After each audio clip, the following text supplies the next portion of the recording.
খারাপ মৃত্যুর 5টি আলামত, এগুলি প্রমাণ করে মৃত্যুটি ভালো ছিল না। নাম্বার 1, আল ইন্তেহার তথা আত্মহত্যার মৃত্যু।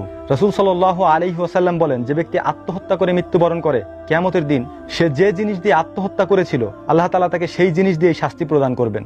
নাম্বার 2, ফি হালাতিশ শুর তথা মদ বা হারাম খাবার খেতে খেতে যদি কারো মৃত্যু হয়, এটি একটি খারাপ মৃত্যুর আলামত। নাম্বার 3, ফি হালাতিল ইরতিকাবিল কাবাইর, যে কোনো কবিরা গুনাহ করা অবস্থায় কারো যদি মৃত্যু হয় তাহলে এটি খারাপ মৃত্যুর আলামত। নাম্বার 4, ফি সাখওয়াতিল ওয়ালিদাইন, বাবা মা যদি কোনো সন্তানের উপরে রাগান্বিত থাকে বা অসন্তুষ্ট থাকে আর ওই অবস্থায় যদি ওই সন্তানের মৃত্যু হয় তাহলে এটি খারাপ মৃত্যুর আলামত।